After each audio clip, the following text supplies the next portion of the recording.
নমস্কার বন্ধুগণ, সকলকে আমার ইউটিউব চ্যানেলে স্বাগত জানাচ্ছি। যদি প্রথমবার আমার ভিডিওটি দেখে থাকেন তাহলে অবশ্যই আমার চ্যানেলটি সাবস্ক্রাইব করার জন্য অনুরোধ প্রকাশ করছি। আজকে আমরা বাবা লোকনাথ হিন্দু না মুসলমানের ভগবান তা নিয়ে আলোচনা করব। অনেকে মনে করেন আমরা তো হিন্দু ধর্মাবলম্বী না, আমরা কিভাবে বাবা লোকনাথের পুজো করব, কিভাবে কি করলে বাবা লোকনাথ আমাদের উপর কৃপা বর্ষণ করবে।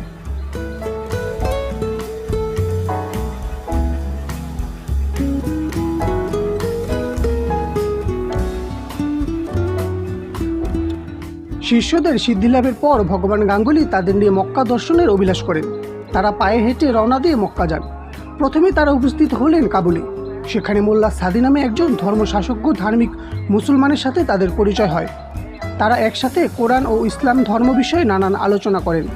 এখানে বাবা লোকনাথ কোরআন শিক্ষাও করেছিলেন। তারা উপলব্ধি করলেন বাহিক্য আচার আচরণ ছাড়া দুই ধর্মের মাঝে কোনো প্রভেদ নেই।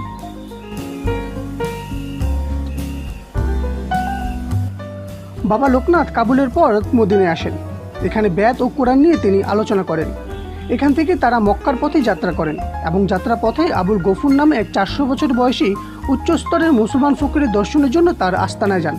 তিনি সবসময় মৌন এবং সমাধি অবস্থায় থাকতেন। সিদ্ধ পুরুষ লোকনাথকে দেখেই তার সমাধিভঙ্গ হয় এবং তিনি সাদরে সবার সাথে আলিঙ্গন করেন। এরপর দুর্গম পথ অতিক্রম করে তারা মক্কায় পৌঁছান।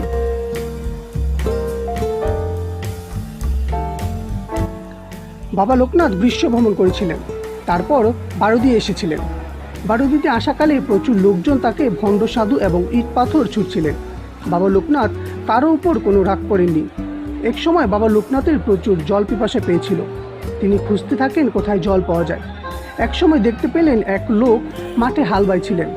তখন তিনি সেই লোকটিকে গিয়ে বললেন, আমাকে একটু জল দাও। লোকটি মুচকি হেসে বলল, এটা তো জল না, এটা হলো পানি। আপনি কি আমার পানি পান করবেন? বাবা লোকনাথ বললেন, তোমার পানি আমাকে দাও। তখন সেই লোকটি বাবা লোকনাথকে পানি দিলেন এবং বাবা লোকনাথ তার কমণ্ডলিতে রাখা অর্ধেক জলের সাথে সেই পানি মিশালেন এবং পান করলেন। তারপর বাবা লোকনাথ সেই লোকটিকে বলল, আমার কমণ্ডলিতে তোমার পানি এবং আমার জল রয়েছে, তুমি কি এর মধ্যে কোনটি তোমার পানি তুমি কি খুঁজে বের করতে পারবে? লোকটি বললেন, না।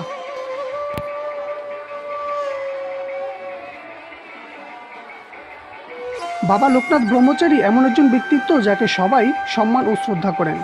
সকলের কাছে পূজনীয় ব্যক্তি হলেন বাবা লোকনাথ, যিনি কখনো ধর্ম নিয়ে ভেদাভেদ করেননি। বাবা লোকনাথ সকল ধর্মের মানুষকে ভালোবাসতেন, ভালোবাসেন প্রত্যেকটি জীব এবং পশুকে।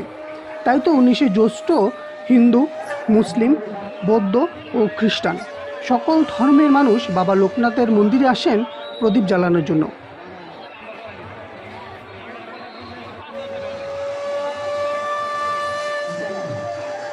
ধর্ম হলো এমন একটি জিনিস যা আমাদের দেহ ও মন পবিত্র রাখে।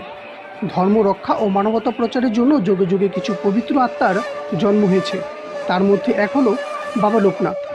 নারায়ণগঞ্জ জেলার সোনারগাঁও থানার বারুদি গ্রামে বাবা লোকনাথের আশ্রমটি প্রতিষ্ঠিত। সময় করে হলেও একবারের জন্য বাবা লোকনাথের আশ্রমটিতে আসতে পারেন। আসলে আপনারা বুঝতে পারবেন কতটা পবিত্র এই তীর্থভূমি।